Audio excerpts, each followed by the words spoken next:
I think that Texas Tech wasn't gonna make me a pro. Mm. And you gotta go into that gym and train like you the best one in that gym. If you don't work, it's gonna show. And when you run up against different and you not, I don't want to train with somebody who don't work because I killed a lot of McDonald's All-Americans when I got to college. Oh, I would just say the level of competition. To be honest, the mentality, the work ethic aren't at a very high level. I think the gap is bigger now. 6'5" on a good day. On a So good day.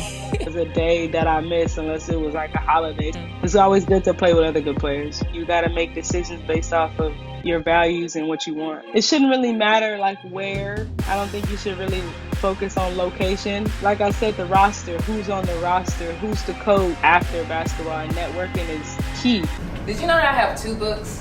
One called The Little Girl with Big Dreams. It's about an ambitious little girl who overcomes every no to say yes to a dream. The other is called Changing Lanes. It teaches you about the things that you learn from sport and how it translates to life after sport. Be sure to check these out at itsjustdifferentpod.com. Let's get to the episode. Welcome to It's Just Different podcast, where we bring on people who have been where you are trying to go and or have helped countless athletes get there. I'm your host, Ashley Roberts, serial entrepreneur, podcaster, author, whatever, all those good stuff. But we have another special guest, and y'all, let me tell you, before I bring her on, we've been trying to do this episode for I think 2 weeks, 3 weeks, maybe a month at this point. That overseas life ain't no joke, but we are finally here. Former college player, current professional player. I'm gonna kind of let her introduce herself because, yeah, that's just what we're gonna do today. We got Japreece. What is up? What's up? Japreece Dean here. I'm currently in France. She is right. We took a long time to get this put together. But I'm glad we finally got it put together. I'm glad to be here. But yeah, so I played at UCLA 4 years. I started my first year at Texas Tech, graduated high school in 2015, graduated college from UCLA 2020. And now I've been playing overseas ever since. 4 year pro now. Have got the opportunity to play in different countries. So that's been pretty amazing. I love it. I love it. Now, we start this podcast off always asking what's different. What would you say is different? I'm gonna go with AAU specifically. What would you say is different in AAU basketball now from back then, from when you played? Oh, I would just say the level of competition, to be honest. The mentality, the work ethic, I think it's different now. I mean, I haven't been around too much, but I have got to see some high school girls, um, practice play or whatever it is in AAU. But I think the gap is just different. I think now there's girls who are like at a very high level, and then there's just girls that aren't at a very high level. I think the gap is bigger now than it was back then. Back then, it was just a bunch of us that was cold. So I think just the level of competition is different now. That's a fact. And it's because everybody, now everything is AAU. If you playing summer ball, you playing AAU. It's very different. Where some of these kids, that's really like rec. That's really Right. mid-level. It ain't AAU. So I agree with that. Now, played at Tech, played at UCLA, current pro, Power 5 schools. Let's walk us back. It's a lot of young girls watching this that want to be doing exactly what you are doing, but they don't really know what the work looks like. Like, how did you even get to getting that Texas Tech scholarship? It was hard. So I'm a point guard and I'm a small guard. I'm about 5'6", 5'5" on a good day. On a good day. So I'm a small guard, so I had to do extra than what it would be to be like a 6 foot guard or be a post player. So hmm the amount of time that I put in was crazy. I saw that you had a podcast with Sean Hardeman, and that's who I trained with my entire high school career. hmm So for me, it wasn't just high school practice. It was okay, wake up, go to shoot in the morning, then have our high school practice in the after school, and then straight after that, I was going to ball hard every single day. And I don't think there was a day that I missed unless it was like a holiday. Some days me and him was in there on Christmas or on my birthday, anything like that. So there was not a day that I probably did not miss. I was just countless hours in the gym, and I had to do it because of my disadvantages with my size. I love it. But I know Japreece ain't always been like that. Or have you? Like, when did you start falling in love with basketball? Yeah, you're right. When I was younger, I mean, I was kind of naturally good at basketball. So Mm-hmm. when I was younger, my dad would be like, "You need to get in the gym. You need to get in the gym." And I'm just like, "Nah, I'm already like good. Like I don't need Yeah. to get in the gym." So I think like when I met Sean, like I think I was in eighth grade. So eighth grade to ninth grade is when I like was like, okay, I could like be good at this. I can go to college to do this. And then that was the turn. That's when I started to put the work in. Yeah, that makes sense. Who did you play AAU with? I played for Team Express. I played for Texas Ambassadors first when I was younger for my dad, and then I Mm-hmm. played for Team Express for Clarissa Davis through high school. Clarissa done had some goats. Like, I feel like everybody played with Clarissa. Yes, yeah, we had a good team, man. We had some good players, and I'm glad that I got to play with those players because I think if I didn't, I wouldn't have got the looks that I did in AAU. Mm-hmm. It's always good to play with other good players. And how long were you with Team Express? I think 3 years, 2 or 3 years, towards the end of my high school career. Got it. All right. So eighth grade, that's kind of when you got serious. You was with, or you was you training with Sean before that, or eighth grade, around the eighth grade time? Around that time, I met That's when you him. Yeah. start training. Okay. And was with Team Express. Now, when did that first offer come? Ooh, I think maybe when I was a sophomore, maybe when I was a freshman, maybe when I was a sophomore. I think me and Sean always talk about this. I think my first offer was Stephen F. Austin, but I say it was Texas State. But that's when my first offer, and that was the team or the team that offered me first. Are y'all listening to this? Are y'all hearing this? Whether it was her freshman year or sophomore year, it wasn't seventh grade. It wasn't eighth grade. Like, Japreece, I'm gonna be honest. I'm tired of seeing like these parents like think that they need to get an offer in sixth grade, that they need to get an offer in seventh grade. Like, it just Yeah. don't. And I'm not saying, because people really be on me. I'm not saying that it don't happen. There are kids that get offers young. But at the Hmm. end of the day, one, it don't matter. Like, if you get an offer in seventh grade, so what? That coach probably won't even be there by the time it's time for I was you to just gonna go. say. There was so many changes happened during that time. You changed. You might have injuries. Like so many different things changed at that age, and you aren't even fully developed to even know this is the school I want to go to. Like you don't know all the ins and outs to okay, this is what I need from this school or whatever it may be. So I think that is young. Yeah, for sure. Now, got your offer, went through AAU, did all that. What made you choose Texas Tech? At the time, I really loved the pursuit the coach had for me. So I went on my visit. I committed on my visit. I loved it. I mean, obviously it was a Power Five, so they have all the nice stuff, all the facilities. So it wasn't about that for me. It was just about what at the time Candy Whitaker was the coach. So what Coach Whitaker like was doing and her confidence she had in me. I was gonna come in and play, which I Mhm. did. So she kind of kept her word in that, and I appreciated that. Now, let me ask you, why did you leave Texas Tech?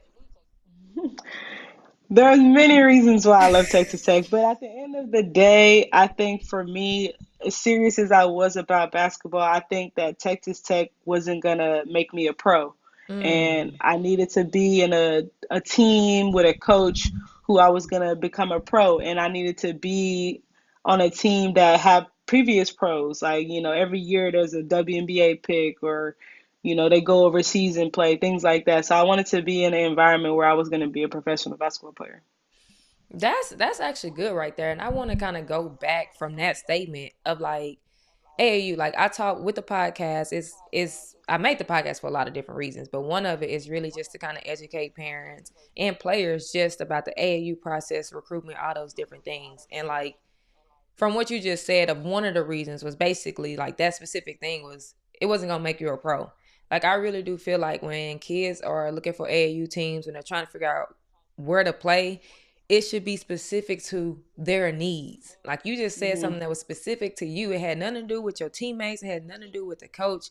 It was very specific to you. So I love that you pointed that out because I feel like a lot of parents are struggling every year of like, do I play on this circuit team? Do I play on a non-circuit team? Do I stay with my friends? And like it's very Hmm. important to pick someone that's going to invest in you. So I love that you said that. Right. No, yeah, it's definitely all about what you want and what you want out of life. Like anything you do, you got to make decisions based off of your values and what you want. So after, well, did you have to did you have to sit out? I did. So I played 1 year at Tech. I stayed my sophomore year a little bit. I played 2 games and I left. So I had to sit out, yeah, an entire year. I didn't get to start playing until December of 2017 or whatever that year was. So how do you feel about that now that you got the transfer portal and people get to just play whenever?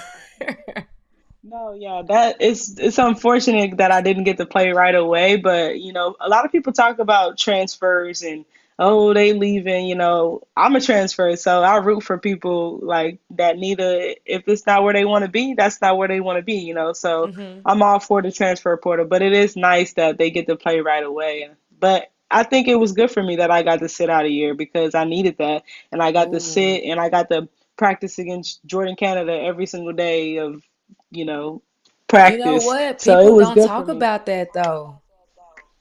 Yeah.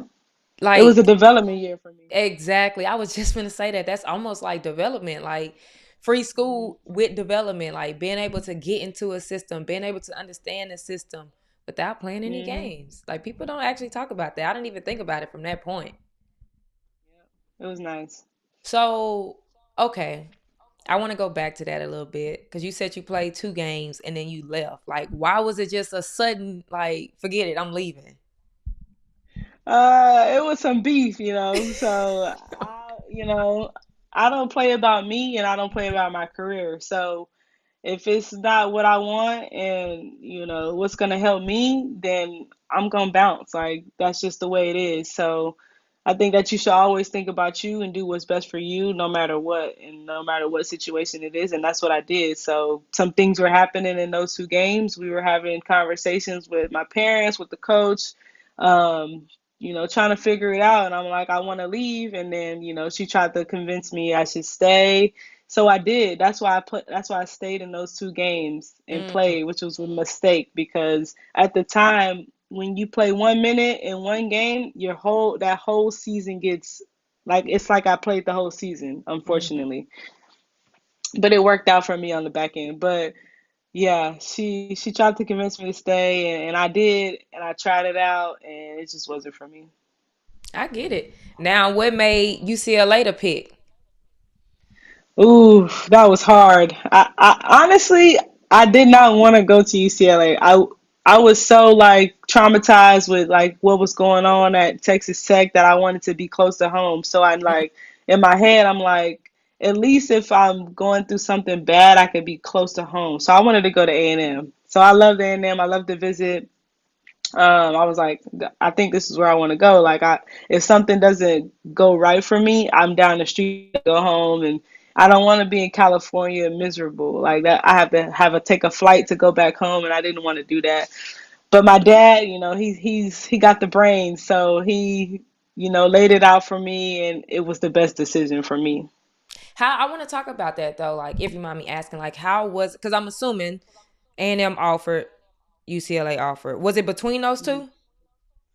There was a few other schools, NC State. It was a few other schools, but those at that point I wasn't really considering them. I was just considering really those two Those two, teams. right? So those were the two that you was considering. So like, Hmm. what was that from a family dynamic from you, like being able to lay out like between? Because like you just said, you wanted to stay home. So like, how did y'all go between the two?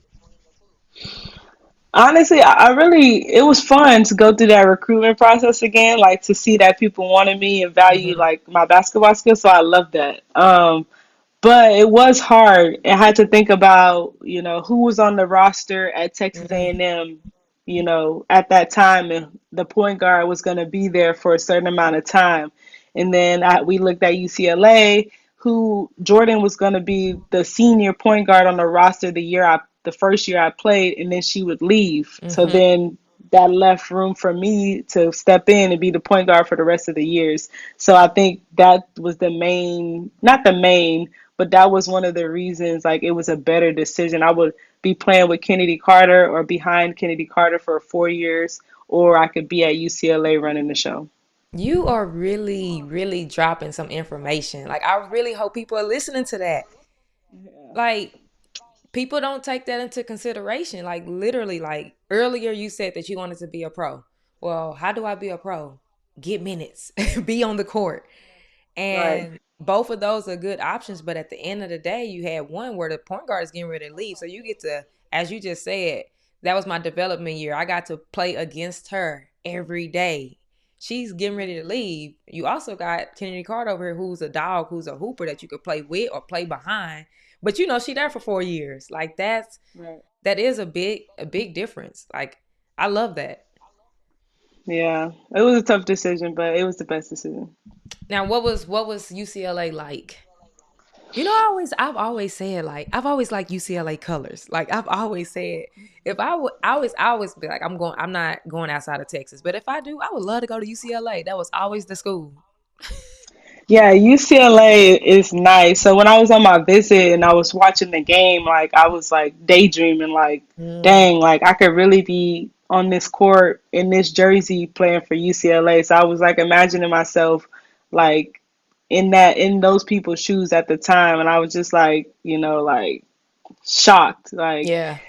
when I was in high school, I never dreamed of I could be playing at UCLA. Like it was always like, okay, we got some mid-major offers. Okay, we got a few Power Five offers. Like I wasn't one of those ones at the time when I was coming out of high school. So to see the work that I put in that year at Texas Tech to be able to get those offers at UCLA was like, it was mind blowing for me that I got that opportunity because I never in a million years thought that I would play for UCLA when I was younger. So it Mm. was nice living in LA.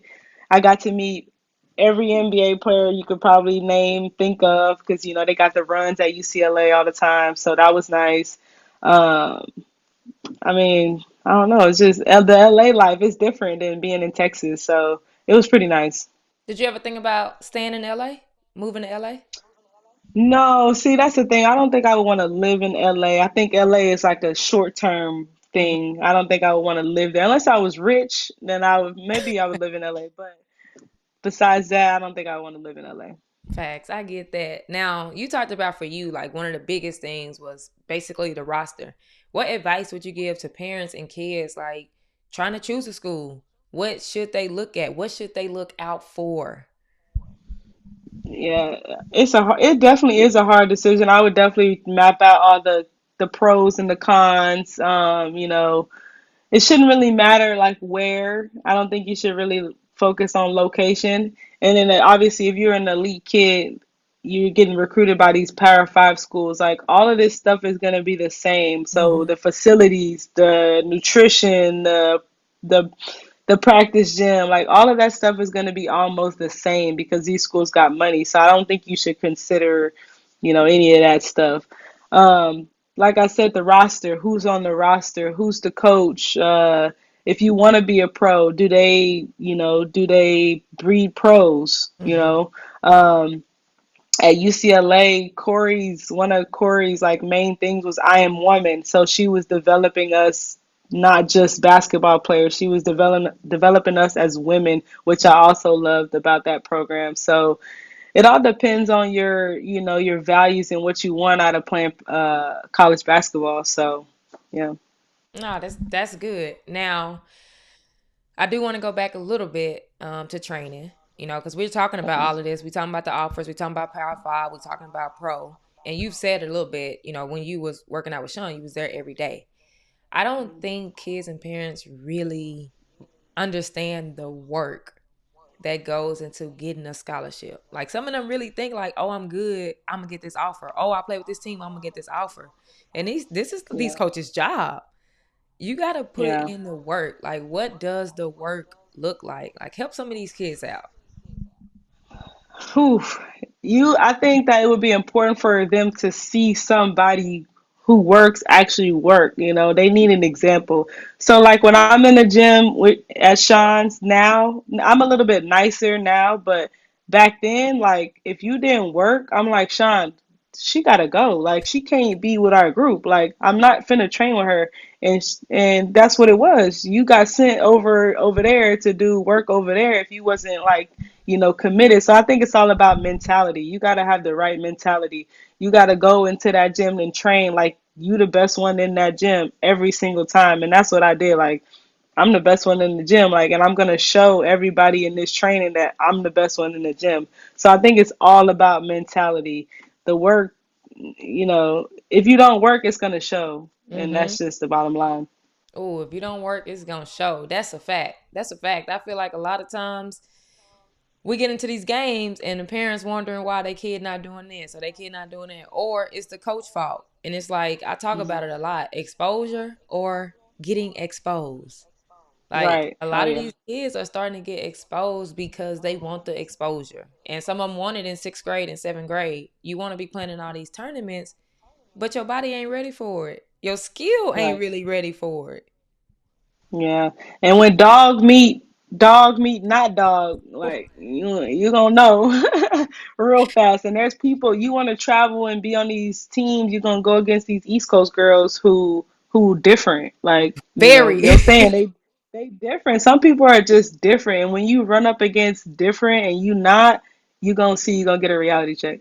And the thing is, they smell it. Like a dog gonna smell it. They smell the fear.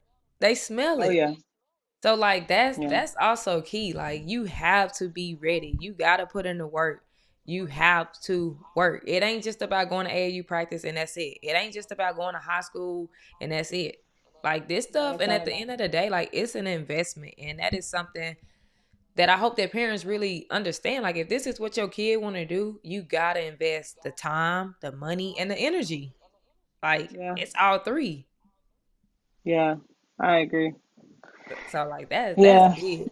Now what made Sean become the one? Shout out to Sean. Sean at Ball Hard. Sean is in Austin, Texas, by the way. my dog. What uh, gravitated you uh, to Sean? My dad, it was on my dad. So I don't know how I should actually talk to him about that. But my dad is the one who found Sean. And one day I was in the gym with Sean, and I think my first workout, I was crying and saying my stomach hurt. Like I don't want to do this. Like at Making that all them time, I excuses. had my stomach hurt. I can't work out no more. At the time, that's the kind of mentality that I had. Like I was good and I was already better than a lot of people Hmm. in my age group. So I was like, why do I need to train? Like this is Hmm. crazy. But I don't know. I just stuck with Sean. Sean's like family now, and I love that man to death. But he keep it real. He keep it 100. He gonna tell it like it is. And he asked me what my goals was. We put it on film, and then we got it done. And that's the thing I appreciated about him is the time and commitment that he put into me when he didn't have to. That's a fact. Now, when you was training with him, where was he at this time? Was he going to different gyms, or where was Oh Sean in his yeah, life? we out the trenches. Now the kids now they got a whole nice little Nice gourmet gym. facility, full Right, court. right. We was half court in there. It was hot. It was cold. We in there can't can't feel our hands training. Like we was on the turf doing a lot of ball handling on the turf. Like we really got it out the mud. We was in the trenches back in the day. Now, do you remember? So, okay, when you start training with Sean, did he have like some other people older than you that he was training with? Um, yeah, I think so. At the time, I think like my group was like the main group. Like we were pretty good. I can't really remember any older, maybe boys, but Yeah. not girls. I At guess the I'm time, asking. I guess I'm asking because like so Sean and I know Sean. This is why we're kind of talking about Sean. Obviously, I don't think he played. Did he? no, he was like a baseball kid or Right. something, So but he he's didn't pretty decent at play. basketball. He didn't play, and he really didn't have a location. So like, what made you be or your dad be like, this is the guy that I want to train with? Oof, that is hard to say. That was Yeah. so long ago. I think we just we chose Sean and we committed to Sean. Yeah. And I was already good, so I think that also helped Sean's brand. Like, Hmm. okay, we got this kid now. We can get, like this is who we're training. Like this is we can get more kids in. So I think it just worked out for me and him, Yeah. together. Yeah. Yeah. Now I love to see like, as you said, I had him on a podcast. Like I love to see like his growth. Like it's Oh yeah. crazy, and that just goes into the work. Like we talking about Work. the work right now. Like this man was going from gym to gym, just using a half court to having what the best facility in Central Texas, like training Right. Yeah. facility. Like that's so crazy. We be in the gym now, like he just like busts out of nowhere, like dang, I really made it this far, and I'm like, man, I'm proud of you. Like this is amazing what you're doing, and how many kids are still coming here, and the growth that you've Mhm. had these kids. Like you see growth in kids when they go to Sean's, and that's another thing when you finding different trainers. Like you got to see like some type of growth when you training with a trainer. So, Yep. and I think Sean does that. That was actually what the question I was just about to ask. Like that's why I was talking about the training because again, everything we talking about is to help these parents, to help these kids. It's everybody's a trainer now. Everybody's picking Oh up yeah. cones. Like everybody's a trainer, and I like to say. So I used to always say at the end of the day when I'm talking about teams, I used to just be like, or basketball. I used to be like, parents just don't get it. Like they don't get it. But Hmm. at the end of the day, I also think like they just don't know. So if you don't know, you don't know. And I That's think true. that's the other thing with training. Like there's so many people saying, "Oh, I could do this for you. Oh, I could do that for you." Like how do we help these parents weed out? I don't even want to say the bad trainers. I would just say who they should be Mhm. training with, like what they should be looking for. Yeah, who else is in the gym? Like who do you want to train with? Like, you know, I love Sean, but Sean has some other kids that were workers as well, and I don't want to train with somebody who don't work. And today, like I could come into the gym, and if people not working, I would leave the gym. Like I'm not gonna train with other people who don't work. So who else is this person training? How Hmm. much is they charging? It shouldn't be outrageous. You shouldn't be paying $8,000 to train. Like that's Yeah. crazy. So a lot of factors play into that. But for me, it was like, who else is training in the gym? Who am I training with? How many people gonna be there? Am I training with 80 people? Like, if I'm training with 80 people, I'm finna get up what 5 shots in an hour. Like, so you X. got to think about things like that too. So you can tell who. Like, just go social media. Social media tell it all. Like, go to the social media, see what they about, what they posting, who's training, things like that. Yeah, facts. Now, and we kind of going from here to here to here to here. High school, you played at what did you, Vista Ridge? Vista Ridge, Vista That's what Ridge. I thought. What was that season like? What was y'all? How was y'all? We were pretty good. I think I maybe lost like 6 games in my whole high school career. Like For real? my first year we were really good. I'm not sure we lost a game, but in the into the finals. Yeah, I didn't lose very much in high school. Same coach was Keith, the coach. Keith, no, he was Stony Point coach at the time. My first coach was Mike Martin. He passed away a few years ago, so rest in peace to him. And then Pecos McDaniel was Oh my yeah, coach. The last, McDaniel's. Yeah, yeah. yeah. So, Oh, is he coaching still? I don't think he's the coaching anymore.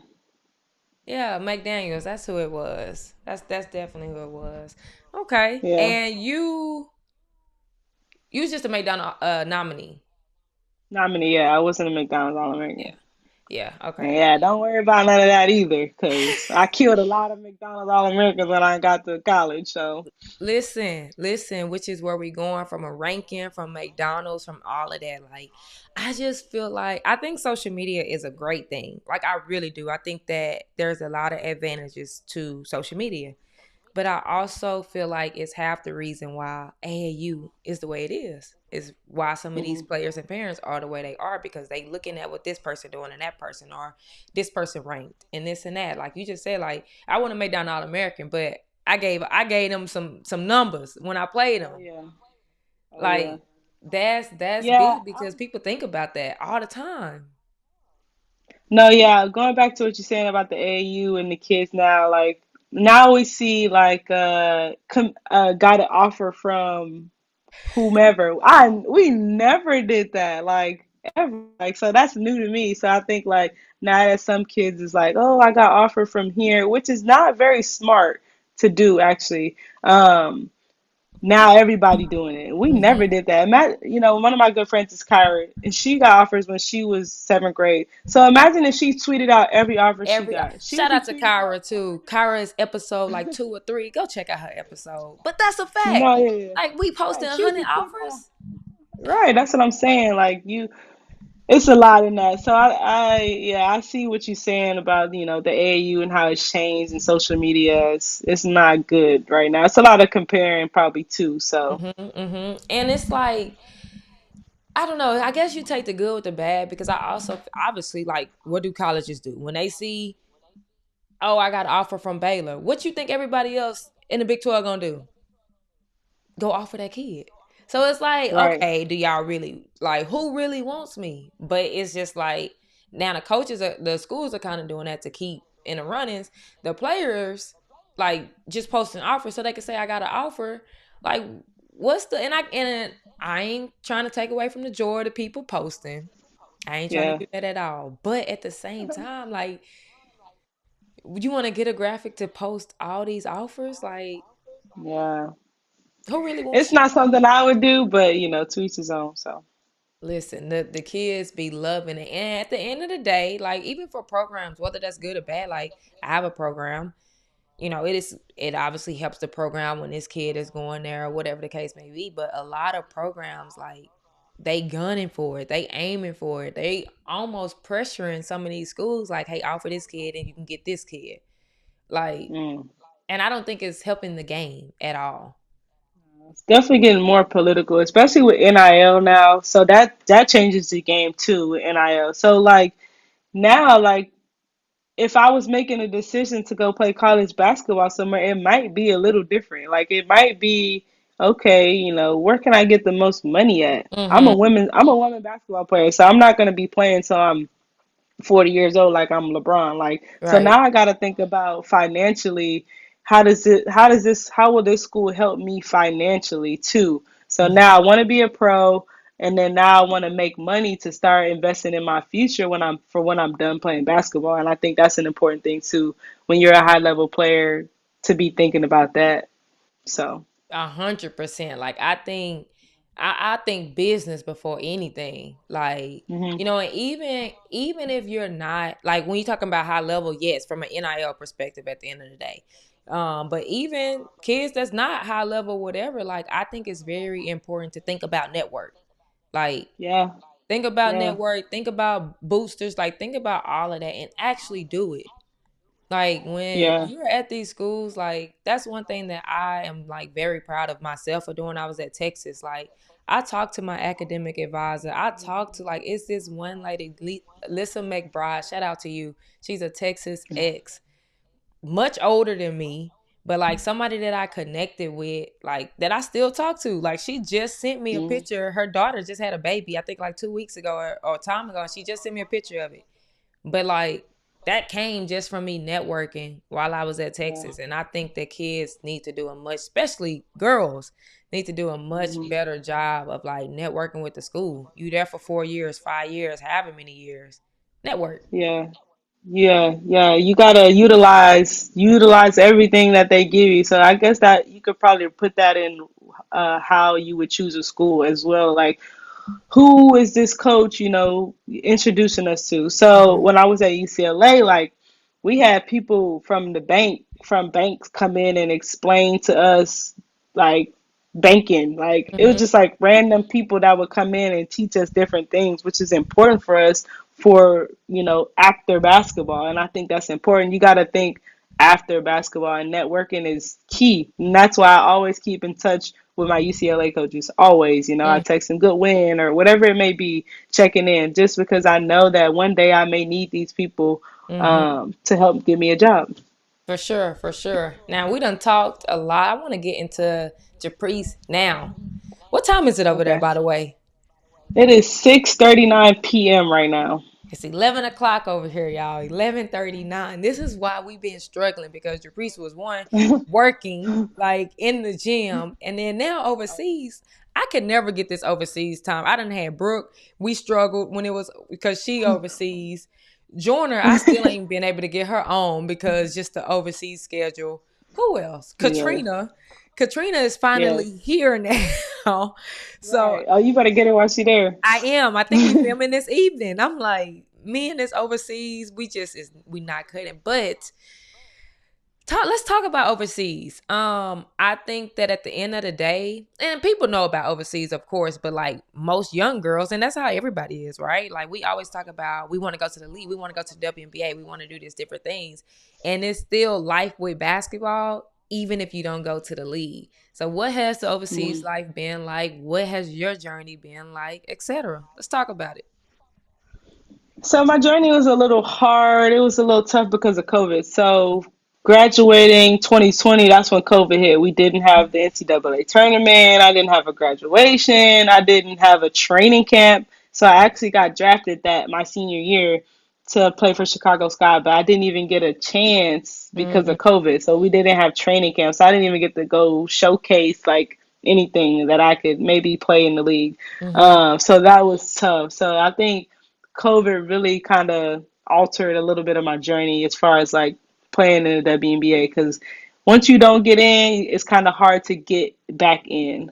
Um, so then out of college, I go play in Russia, I play in Hungary, I play in Turkey, I play in Greece, and now Mm, I'm playing in France. So I've gotten the opportunity to play in some nice places. Obviously, Russia is probably like a little it's real yeah. cold there, but I got to play in France, Hungary, and Greece, and those are some really nice places. But I think it's worth it. It's worth it. I think it's definitely a different lifestyle.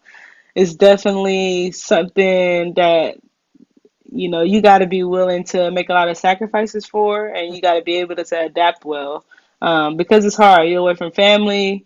The coach is probably a little crazy over here. You probably don't know the language. Only a few people speak English on the team. The coach probably don't speak English, very good English. So it's definitely, a different lifestyle and it's an adjustment. And I think I adapt well, so it's easier for me to play over here.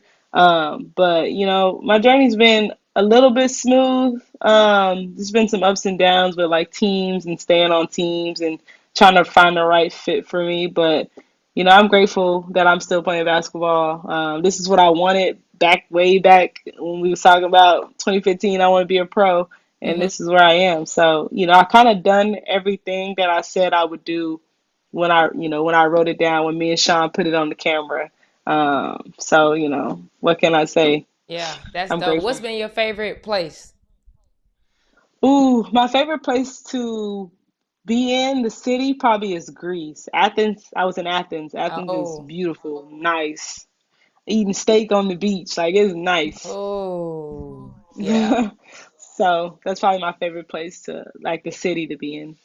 Now, Brooke, when I talked to Brooke, we talked about this a little bit. But like, help me understand, just like I guess like the different, like I know there's different levels, there's different leagues, there's like a bunch hmm of different things. Like, help me understand that. So there's EuroLeague. EuroLeague is like the best of the best. It's like probably WNBA and then EuroLeague. So a lot of WNBA players like Brianna Stewart, uh, Natasha Howard, like a lot of those players play in Euro League, which is the best league, and those have the best teams. So Euro League is like different teams from different countries, and then there's Euro Cup.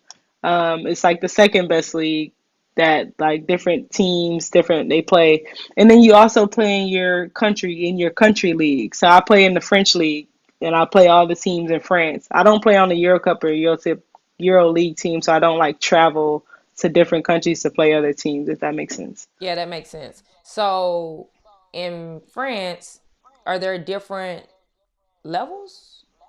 Yes, so in every country there's different levels, Turkey, whatever. So right now, so I started off in French First League and I got cut. We lost every game, and when you're an American overseas, like They about business, and if you're Yeah. not getting it done, they gonna cut you. So I got cut in French first league, and then I happened to get an offer from French second league, which is real was So when you real say hard for first me. league, I'm assuming that's like their top league. Right, yeah, it's Okay. like D1, D2 Okay. almost. So then I got an offer from a team in French, the best team in French second league, and it was kind of hard for me, like pride wise, to Mm-hmm. like, okay, I got cut in French first league, now I got to go play French second league. So I had to get out of that mindset and that mind space of like it being like that. So I'm playing the French second league right now, which is a very respected league. French second league and Turkey second league are really good leagues. Got it. And how many people on the team? Ooh, 11, Oh, 10 maybe with a young girl. are you the only? How many Americans on your team? There's another American on my team. So it's just two of y'all. She's African, so she has a passport that's African and an American passport, but she's American. Oh, that's pretty dope. That's pretty dope. And how long you been there? Just 2 weeks. I just got here. I just left from the United States. So you were in Texas. What league were you in before this one? French first league in Oh, September, the start of the season. So the and start that's when you of got cut and overseas. went to Texas. Came back to Texas. Yeah. So September to like November, I played in French first league. We got cut a national team break. I went home until Mm, January. So I spent December, mostly December, just training, and then I yeah, came back January. got it. I'm following now. I wasn't following at first. I'm Okay. following. And do you have Okay. a Okay. you have like an agent that is I helping you? do. I do have an agent. He does everything. So. Which is my next question because obviously like talking overseas like how did you go about finding the right agent? This is my second agent, so it was a little hard. So the agent I'm actually with is someone who like wanted me out of college, but I didn't pick him. I picked a lady. Um, it's just all about what you want. You like how we've been talking about your values, your needs. Like it's all the same. So if you want an agent that you get close with to be your friend, like things like that. There's people like that. Then there's like agents who are just strictly business. Like we only talk when I get an offer or something happens. So it just all depends on what you want. So I really wanted an agent that was gonna fight for me, who was gonna really tell teams like, I can do this. And then when I out of college, I really wanted an agent that could help me get into the WNBA. Mm-hmm. And then that changed over a course of time. I really like. I haven't given up on the dream of WNBA, but I stopped, putting a lot of pressure on myself about the WNBA. Mm-hmm. So it kind of changed. So then I got an agent who was in Europe, who was already over here that know people, on the different teams and clubs. So I wanted someone who was local. Mm. And what exactly like are these agents negotiating? Like what's the agent's role? Basically, they just find you a team and try to. So this kind of depends on what type of player you are. So they find you a team, and then they create the contract. So I need a one bedroom apartment. I need a car. I need a microwave, like things like that. So they put all that in the contract. Then when it comes to like money, the team could be like, okay, we have a budget of $8,000 a month. So then your agent could try to, bump that to $8,500 a month or $9,000 a month or bonuses. Like, if we win the cup game, you get $1,000, or if we win the championship, you get $2,000. So things like that, they kind of negotiate. So we don't pay the agent; the club pays the Mm-hmm. agent. Mm-hmm. So it's pretty like real standard. And I'm It's assuming they different than the get WNBA. a Yeah, percentage. they get a cut. Mm-hmm. Yes, but they don't get anything. So say a team's gonna pay me $70,000, like that's what I'm gonna get. The whatever the agent and the club got, as far as the money, that's between them. Like it Yep. doesn't come out of my money. Yeah. Makes sense. And your agent can still, in a sense, pitch. That's the word I'm just gonna use. Like if for you for the league, for the WNBA and things like that. Mhm. Yeah, yeah, yeah, for sure. Have you ever thought about trying to get into the league that's in Dallas in February? Well, I did. I actually did. When I got cut, I waited too late. I waited mm, till like December. I was like, oh, I could try to play in AU sports, yeah, and it was too late. They already had a bunch of guards, etc. So and that's in maybe, February, right? That's yeah, yeah, it's coming up. yeah. That's what I Hmm. thought. No, Okay. yeah, it would be a good opportunity. Like that's good exposure to play over there and to play home. People can come watch you play, so it would be nice to play there. Yeah, yeah. That's what I was thinking about when you was talking about it. This has been very informative. Like a lot of different information. I've always enjoyed watching you play. I'm glad that we was able to connect. Love your spirit, love your energy. And I just want to give you your flowers. Like love what you're doing, love the grind, and always appreciate you. Like I've ran camps, I've ran different things, and before you even knew me, you was like, "Yeah, I'm down," and came to help. So I Mhm. definitely appreciate that. Excited to continue to watch your journey. I appreciate you for coming on. Before we end, we always do. Oh, I got a name, y'all. It's gonna be called Top Five, Top Five, Top Five. So it's been called Rapid Fire, and everybody's like, "That's not Rapid Fire," because I have conversations during the Rapid Fire.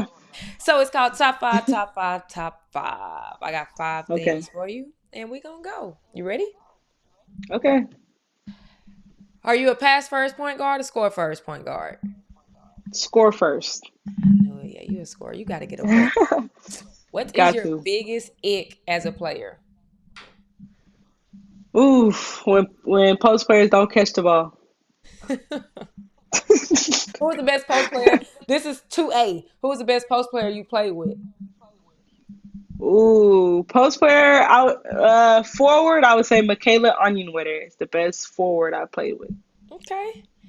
Game winning three or game winning and one? Ooh, game winning and one. That's Yeah, tough. I figured the and one. Build your five. Women's college basketball. Ooh, players. Mm-hmm. Okay. I got it. Okay, my starting point guard is Caitlin Clark. Okay. She's very very tough. I'm gonna go with Charisma Osborne, UCLA, of course. That's my two guard. Um, I'm gonna go as my three. Mm, I'm gonna skip that. I'm gonna go my five. I'm gonna go Cameron Brink from Okay. Stanford. Yep. Um, oh, this is tough. I don't really like get into the threes and the four like scoring guards. I might put Paige at the three. That's kind of 3 point guards, but that's three buckets. We Yeah. might lack on defense a little bit, but that's three I ain't buckets. playing no It's defense. all about points. Whoever scored the most points wins the game. So we gonna get a bucket. So I'm gonna go Caitlin, Charisma, Paige. Ooh, I don't think I know any four players. Mm. Trying to think of who's at South Carolina. South Carolina. I don't Oh, know. I don't oh, know my girl. anyone. Why did I just forget her name? That's crazy. At Texas. I just forgot her name. That's so crazy. Oh, that girl's a bucket. Oh, I'm gonna go. Oh, no, no, no, no. UT. I got a little animosity towards UT, so I ain't gonna choose no players from UT. Oh I'm my so God. sorry. What's the I'm animosity a from UT? What's I'm the an Austin kid, and they didn't really want me, so I whatever. respect that. I can feel that. I had to give him a 20 ball when I rode in Austin. I'm gonna go. So there's a player at LSU. I'm gonna go. I'm a sub Michaela? Page out. Michaela. Yes, Or yeah. yes. I'm a sub Page out. Ooh, whoa, whoa, whoa, whoa. I'm going Juju from USC as Facts. my three. So you're not gonna do Buckets. I'm going Michaela Juju. from LSU? This little piece right here is killing me. There we go. I'm gonna put Juju at the four because she's a Okay. big guard, and I'm gonna put Michaela at the three, Oh Charisma God. at the two, yeah, and Kaylin at the one, and Brink at the 5, maybe. That's not a very good strong 5, but we gonna make it work. Who rebounding is the question. Who is rebounding? Because Who gonna outscore us is the real question. I'm gonna have to clip. I'm gonna take this clip right here, and it's the one I'm gonna post because I'm gonna need the people in the comments to rate this starting 5. She's saying they getting buckets, but I'm trying to figure out who defending and who rebounding. Look, sometimes you gotta work with what you got, and that's what we gonna do. I feel it. That's it. Pre-game playlist. What that pre-game playlist look like? Oh, Lil Baby, Meek Mill. I gotta, this year I'm trying to go like not as humble. I'm trying to go like, I'm the one. So I gotta listen to that, that stuff that make Yeah. you put on black Air Force Ones, that. So I'm going some gangster stuff, Lil Baby, Meek Mill. Oh, I feel it. I feel it. That's a good one. It's gonna be a lot of good clips from this episode. I already know it. We always start the podcast off with what is different in the game. I like to end with the guess. What will be different with Japreece within the next 3 to 5 years? Ooh, ooh, that's a good one. I think for me, mine is more emotional. So I think something different about me is, more patient, more calm on the Mm, emotional side, and not, basketball isn't just me. Basketball doesn't define me, and I'm not valued by basketball. So being more than just a basketball player. I love it. I love that. There you go. Tell everybody where they can find you and leave a message for the parents or players or both that's on your heart. Japreece Dean. My Instagram is Japreece24. So follow me. I'm in France right now playing on Toulouse. So, you can go to my Instagram and I'll be posting the links if you want to watch me play.